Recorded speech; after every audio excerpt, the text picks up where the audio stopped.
Welcome to Not Ashamed. I'm your host, Ashley Nordman, and today we're going to do a little solo episode. It's been a minute since I've done one, and I'm due to catch up with you guys because I have a lot of things I want to share. So I've been reflecting a lot on my life lately, something I'm always doing. And I've also been talking a lot with the people in my inner circle about kind of like where I once was and where I am now. And a lot of times I find that when I'm giving advice to my friends, it's because they're in a place that I was in at one point in life, and it all makes sense as to like why I went through a hard chapter or something. And I always look at hard times in that way, like as a positive, because whenever you struggle with something, it doesn't usually make sense at the moment, but later on, it's like, okay, you either understand like why you went through it, or it like taught you some valuable lesson that you can then give advice to someone close to you, or that someone in your life that's like important. And so today we're going to talk about self-esteem.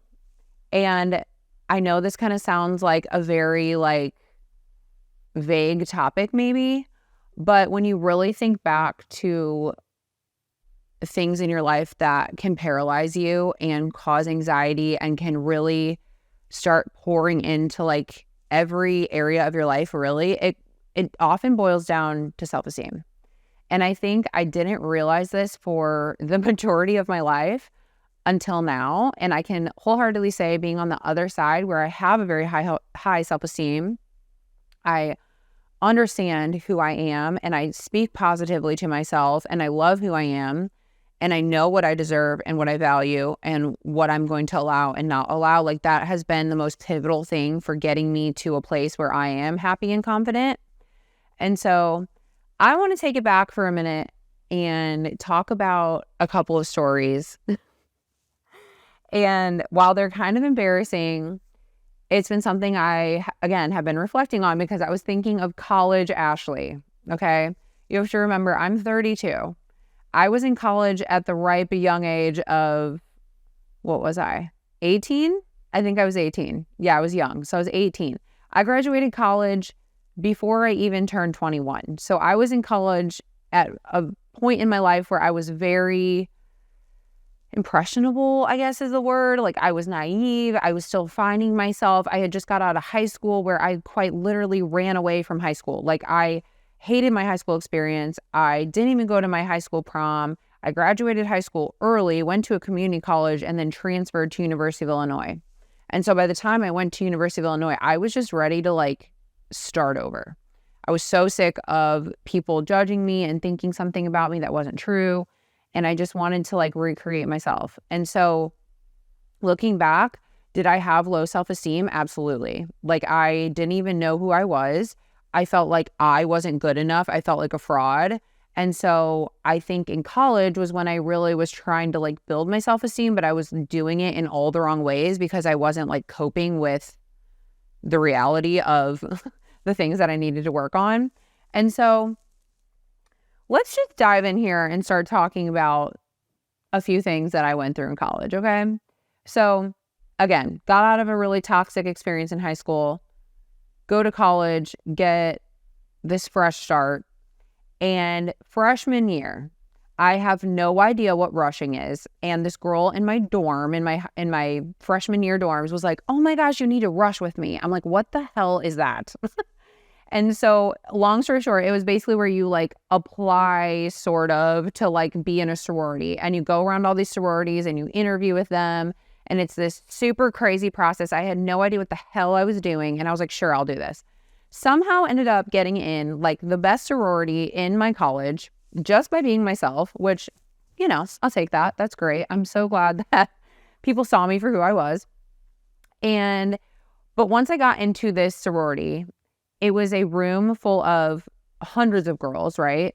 I was in Gamma Phi Beta, G Frat is what our nickname was. And I freaking loved my sorority. Like I felt like I just got into college and had this entire new group of women in my life that were like all friends. And they didn't know anything about my past. They didn't know anything about my history. all the struggles I went through, I could just have a clean, fresh slate. So what I learned very quickly being in a house full of all these girls and going to events and doing community service and eating dinners together and having all these things that we constantly did was that I clearly, looking back anyway, I clearly had some self-esteem issues, because in the moment, I think I actually thought that I was very confident in who I was. And in reality, I was just constantly people pleasing. I was saying yes to things I didn't want to be saying yes to, but I just didn't have the balls to really stand up for myself and like say no. And I also ended up in this place where I started drinking a lot. And you have to realize, like, in high school, I didn't really drink at all. I went to a couple parties here and there. That's about it. I didn't really do a whole lot. I also grew up in a very small town. So, like, it wasn't normal to go to, like, a big party. So throw me, little farm girl Ashley, into a college where there's, like, ragers every weekend and you're in a sorority now. Like, it was just a total 180 for me. So let's take it back. I have two nights in particular that just stand out for me, okay, that we're going to talk about. One night was when I was freshly into my sorority and we had a frat party. Or was it? I'm sorry, we didn't have a frat party. We went to a frat party with a frat. We had like a combined like pregame, I guess is what it was called. And so it was where you go to their house first, you all party, and then you go to the bars. And so we went to this pregame, and me and my friend Coco, shout out to Coco, we decided to play flip cup with the boys, and I hated beer. She did too. So we played flip cup with Burnett's vodka, which I'm pretty sure came in a plastic bottle, and it was disgusting. And we drank vodka out of the cup. So when you'd flip the cup or whatever the heck the game was, you'd chug it. And so we played this over and over, just chugging vodka. So you can only imagine like how me with no tolerance just got like absolutely so drunk. Somehow we end up in this like closet, me and Coco, and we're just like laughing so hard. We're so drunk. We're trying to like find food anywhere because we're starving and drunk and trying to not be as drunk as we were. And we're like stealing these guys like pretzels and candy and all this stuff. We're like looking through literally the closets in these guys like rooms in this like frat house because we're trying to find food. And so we end up escaping the frat party and like hoping that no one sees how hammered we are. I'm pretty sure Call Me Maybe was like screaming from the windows and like just blasting music left and right. We're trying to walk home with our Blackberries and like in the dark, and it's just her and I, and we are so drunk. We have like no idea where we're at. We're trying to figure out how to get to our dorm because her and I were in the same dorm. And so we're meandering through campus. We stop at some cookie place and get cookies. And I only know this because the next day I look and there's a receipt in my pocket. And I'm like, what the hell? I bought a bunch of cookies and ate them? Don't remember that. And so we end up getting to the dorms. And I just remember, the only thing I really remember is like her walking me to my room. I go in my room and I lay on the floor. And my roommate was there in her bed because it's like, you know, those little rooms where like it's a tiny little square and you have one little bed and she has another. And like that was like how our dorm was. And so my roommate, Anna, wakes up and she's like, Ashley, are you okay? And I'm just like blacked out drunk laying on the floor, like literally so drunk. And they had these stupid chairs in our dorms that were like almost like rocking chairs and they were wooden. And she tried to set me up in the chair and I just remember falling over in the chair. And she starts freaking out because apparently I was basically like almost having like a seizure. Like I was so drunk that my body was flipping out and everything was going south very fast. So she calls 911 even though she didn't want to. And the ambulance had to come and make this whole scene and they take me to a hospital. And next thing I know, I wake up and I'm in the corner of this hospital in a bed, not even in a room. I'm in a hallway staring at a wall it has like a sign on it in English and in Spanish. And I just start screaming in Spanish, reading the sign. And these nurses come down the hallway and they're like, oh God, she woke up. And they're like giving me saltines and they're like, calm down. And I'm just like screaming hammered in the hallway. This is so embarrassing. And I'm just yelling like, take me home. I'm so cold. Give me another blanket. So they like bring me blankets. I mean, I'm just so drunk. I'm hooked up on this IV and they just have me like in this hallway, like basically letting me like sober up. So finally, the next morning, I like wake up really early and I'm like begging them to let me leave. They won't. They call my parents back home, tell them that I'm drunk in the hospital, and ask if a friend can release me. And they're like, sure. So my roommate, Anna, was so sweet. She had this older guy, because someone had to be 21 to come get me, I guess. She had this older guy that she knew that was like friends with her boyfriend or something. And he drove his like Mustang all the way to the hospital, came and picked me up and brought me home to my dorm. And I just remember going to the dorm room and looking at Anna and Anna looking at me and she's like, what the hell happened? And I'm like, yeah, I don't know. Like I went to a frat party and made stupid decisions because we were playing a game and I played with straight vodka instead of beer and I got way too drunk and I tried to walk home and then that's all I remember. And so that was like my first like very real experience with drinking and like college life. And this was probably not even a month into school starting. Like it was very early in the year. And looking back, I was just trying to impress everybody. Like I was trying to be cool and like make friends and play these drinking games. And I really didn't like beer. So I'm like, oh, I'll just drink vodka. It's fine. And then you just end up drunk and like, here you are, you know? And so you would think I would learn from that, but unfortunately I didn't. And so a few weeks later, our sorority had another party. And this party was where our sorority and a frat went together to a, like, I can like see this literal place in my head. It's like a standalone like club kind of place almost. And we had to take a bus. And so like we got on the bus, they got on the bus, we're all on the bus together. We're like drinking, having a good time. You had like a big and a little, if I can remember right. And I had like my big with me and she's like, you know, just feeding me drinks. And we go to this party. And I think we started at the frat house first and then went to the club thing.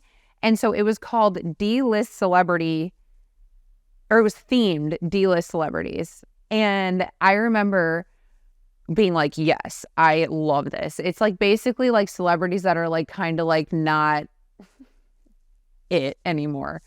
And so this is like 2012, 2011, 2010, probably 2010.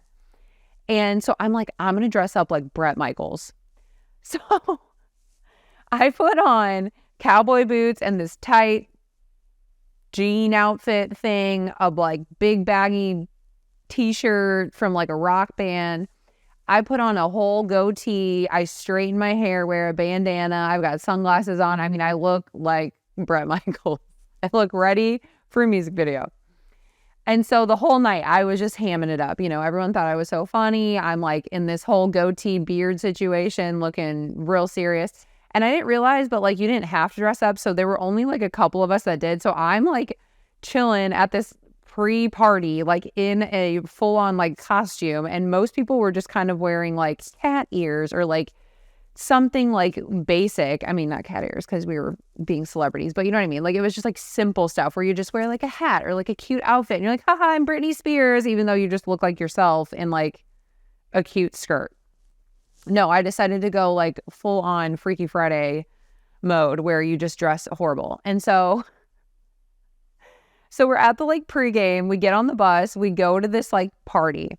I literally remember walking into this club party thing and dancing on the dance floor, and it's like a full rave and everyone is just drinking like crazy. And of course it's like underage drinking at the time, which, oh my God, but don't get me started. So the night escalates and I start getting too drunk. And apparently my go-to when I get drunk, because I don't drink a lot, is I'm just going to eat, because if I eat, then I'll get sober and then I'll feel fine. And so again, I was trying to find food, couldn't find food.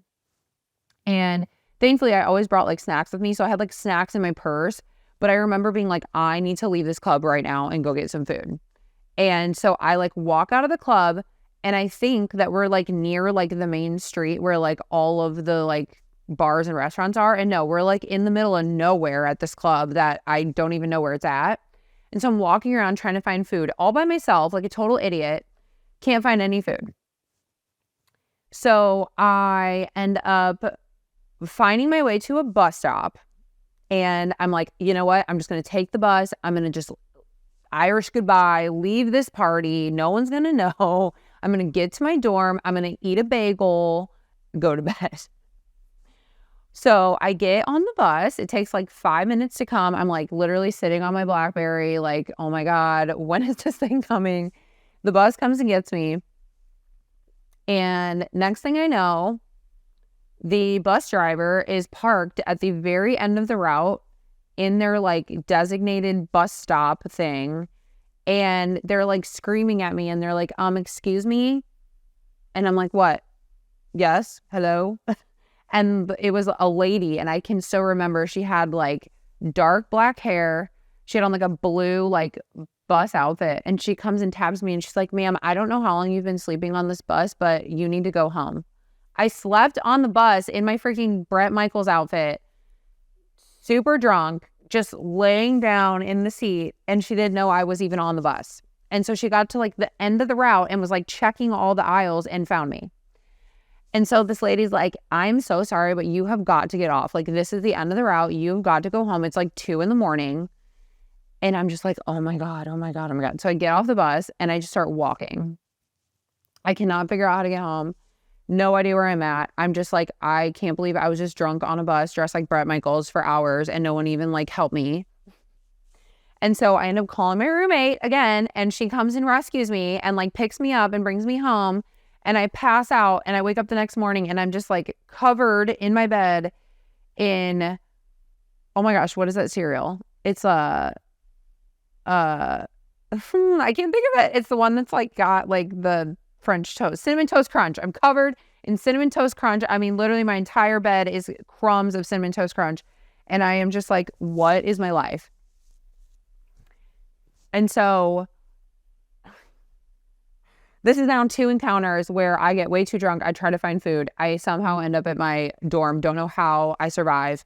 And I am just questioning my life over and over. And that moment, that second instance when I realized that I had been on a bus for hours, drunk by myself, dressed up like Bret Michaels with a goatee and everything, was when I realized like, okay, something has to like literally change like very soon. And this was like only, like I said, a month or 2 into my college experience at University of Illinois. And I just very quickly was learning like, you can't be doing that stuff, actually. Like, you're going to end up dead or stolen or failing out of school or something. And that's why I think, like, looking back, like when you go through moments where you're just like making really poor decisions or doing things that you're not proud of, like, there's a reason, because when you hit rock bottom is the only time you're actually going to change.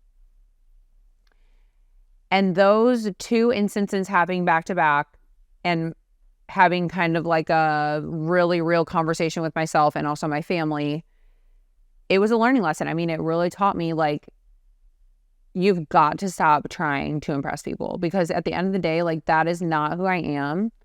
And I gave up drinking. I don't drink now. Like, I am not someone who has ever really drank a lot. And in college, I think I just felt so pressured to, because socially, I think I had social anxiety because I didn't think I was good enough as I was. I thought, you've got to be a little drunk and a little loose and a little more fun in order for people to like you. And I felt like, okay, unless you go to all the parties and you drink all the drinks and you're in it all and you're getting attention and you're like doing all this crazy stuff to like impress people, I thought I wasn't going to be liked. I thought I wasn't going to be cool. Like, you're in a real literal sorority. Like, that's what you do, is you party together. So you need to party and be there and like say yes to everything. And even if it's a school night, you go out and like you do it. And I mean, I had been doing that. Those 2 instances I talk about are just 2 instances. There were plenty of other parties and other things that I was just saying yes to left and right. I had 8 a.m. classes the next morning. I'd still get up and go. I will say I was still very responsible. I never missed class. I was a straight A student. I was on the dean's list. I don't even know how the hell I managed that, because now, even if I'm up too late, 2 hours too late, like I I'm like, cool, sleep an extra hour this morning? Absolutely, I sleep in. But back then, I was still up for my 8 a.m.s. I was still making all my stuff happen. But in my social life, I genuinely think that I just felt this pressure to be somebody I wasn't, because I thought being myself wasn't enough. And when I look back, I know it was just like in high school where I was seeking acceptance from literally anyone. And so I was trying to do crazy things, to make the crazy memories, to have the funny stories. You know how they have those memes that are like, nobody remembers the nights that you stayed in and ate a salad. Like, everyone remembers the nights that you went out and got blacked out at the bar. And it's like, yeah, but is that really who I want to be? Like, is that really me? And I mean, do I love socializing? Absolutely. Like, do I love going out? Sure. Like, going out's fine, but I don't need to be out till 4 a.m.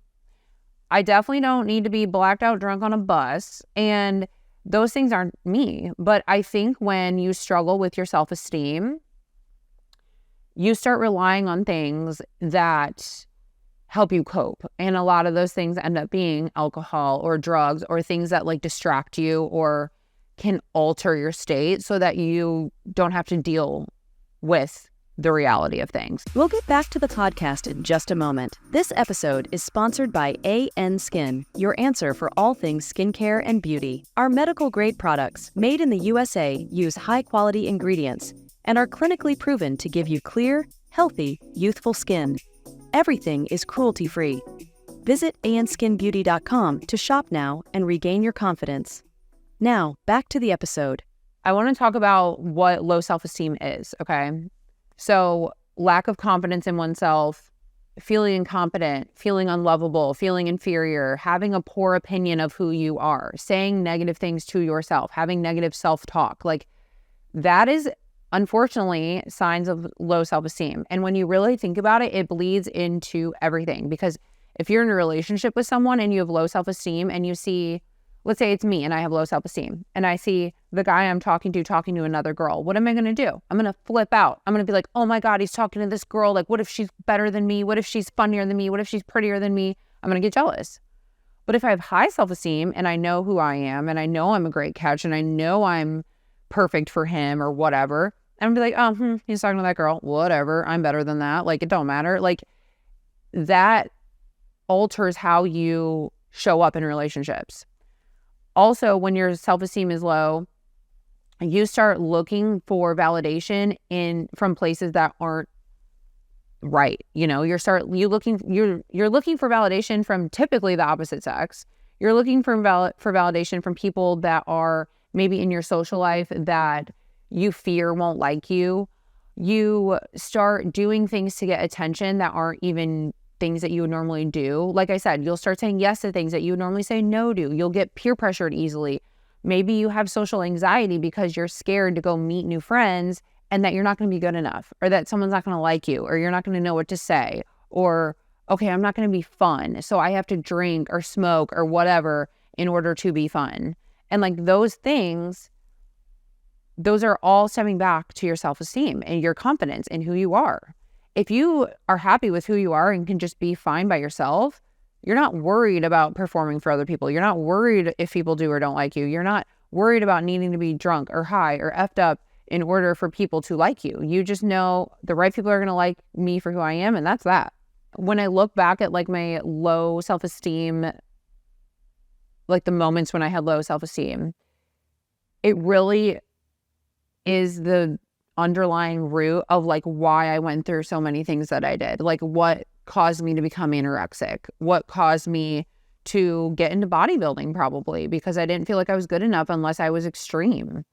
What made me tolerant of abusive relationships, because I just tolerated poor behavior because I felt like that's what I deserved. I felt like having people treat me shitty was just part of life for me because I didn't feel like I deserved better. And I mean, looking back, I also think it is why I got to a point where I was socially drinking too much in college, because I felt like I had to in order to be cool and to keep up with other people, even though it wasn't who I was. It's never been who I am. Anyone who knows me closely knows it's just never been a big part of my life. To each their own. No offense to anybody who likes drinking alcohol. It's just never been a huge part of my life. And so looking back at those stories, while they're funny and crazy and wild, I also am like, damn, like that's not me. And that's because I was searching. I was searching for validation from other people to feel good about myself instead of just feeling good about myself on my own. And that's another reason, like when I talk, and the whole reason I brought this up is because I've learned now, especially being in my 30s, my self-esteem is very high. I don't need alcohol, drugs, anything to feel like I can perform, to feel like I'm good enough. If I go meet new people, the last thing I worry about is if they're going to like me. The right people will like me. I can honestly talk to anybody and like we can have a good conversation. We don't have to become best friends from it. We can just talk and move on with our day. I also have found that because my self-esteem is so much higher now and I'm confident in who I am, I know what I want. I'm not going to settle. I'm not going to tolerate poor behavior from men. I'm not going to tolerate poor behavior from friends. I'm going to have standards and boundaries and things in my life that I never, ever, ever had before. And I see some of the people in my life who do struggle with socially drinking, for example, still.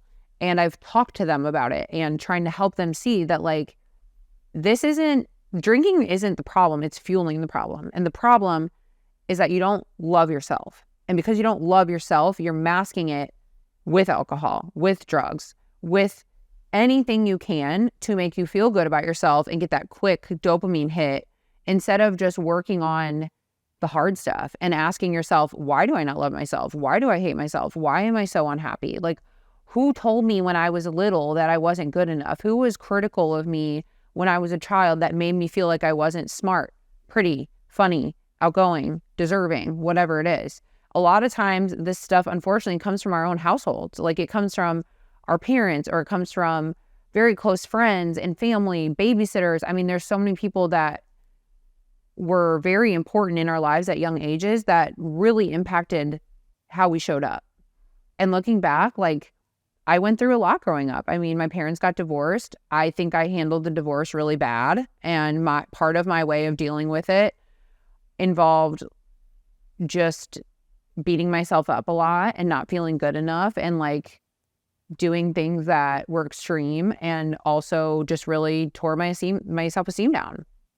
And I also, like I talk about constantly, was bullied most of my life. And that was very hard on my self-esteem, obviously, because I never felt like I was good enough.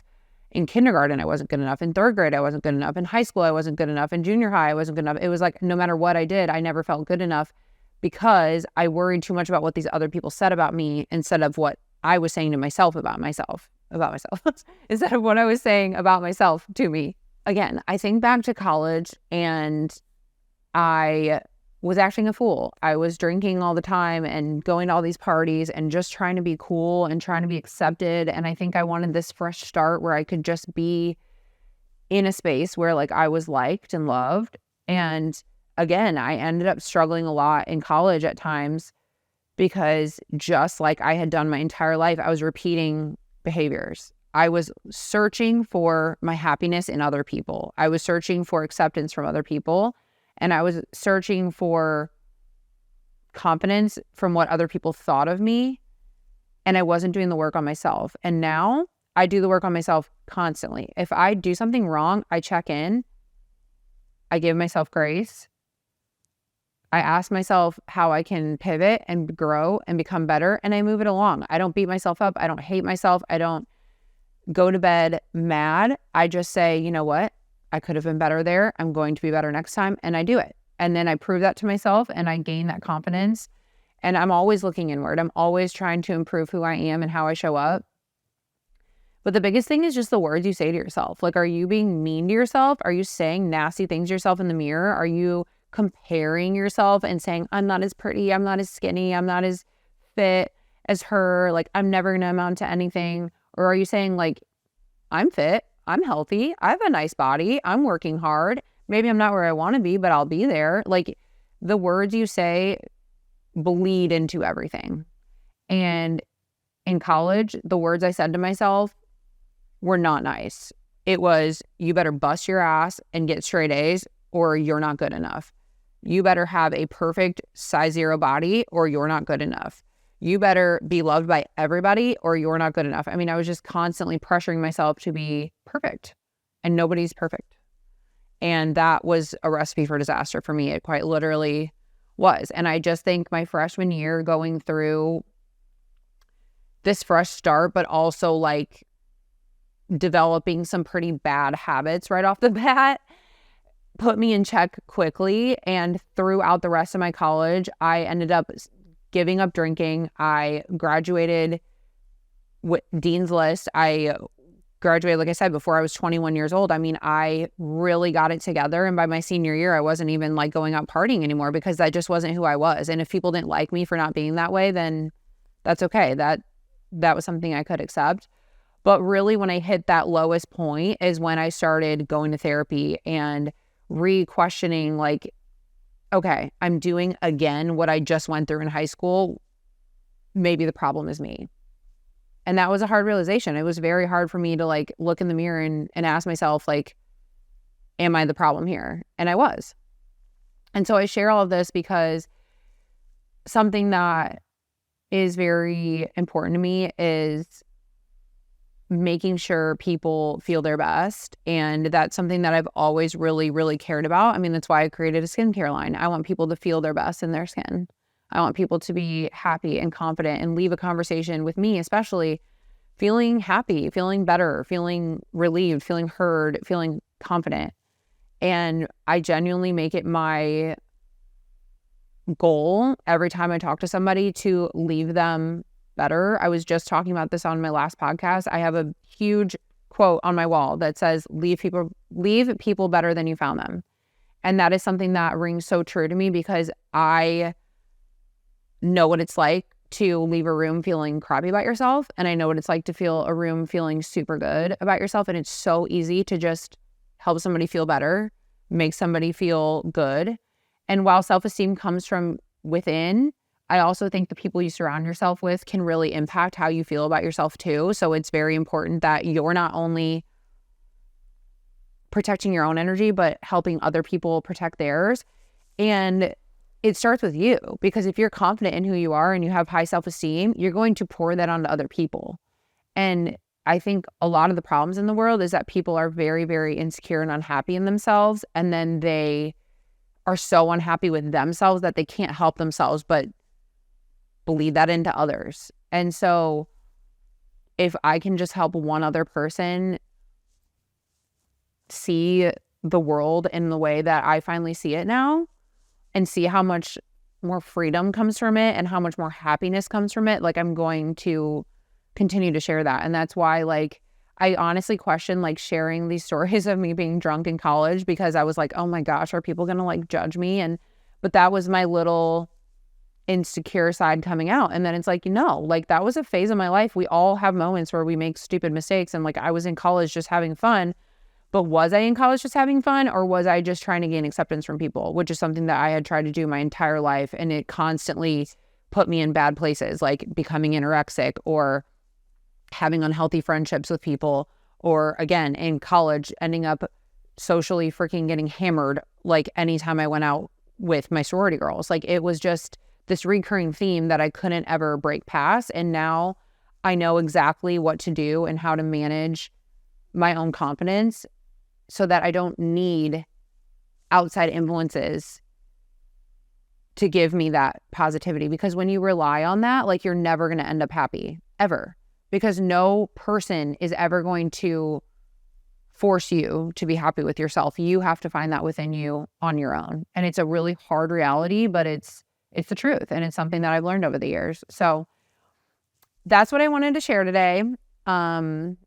It was definitely a little bit different of a conversation than I normally have, but I felt that it was something that needed to be shared, because it's been something that's come full circle for me, and something that I really, really reflect on a lot, especially when I think back on like my younger self and what I would tell my younger self to get me where I am today, because I no longer struggle. I no longer have pain. I no longer worry over the person that I am, because I know deep down that I'm just trying my best and that I'm happy with who I am and how I show up. And that's all that really matters. And I want that for all of you too. So if this resonated with you or you have any stories you want to share with me, please reach out anytime. You know, I'm always here for you guys. You can DM me or message me on social media on Ash Nordman at Instagram, or even here on my podcast if you want to comment. We always try to get back to you guys. So thank you so much for listening. And until next time, be loud, be proud, and be shameless. For more information, visit us at anskinbeauty.com to shop all our medical grade skincare,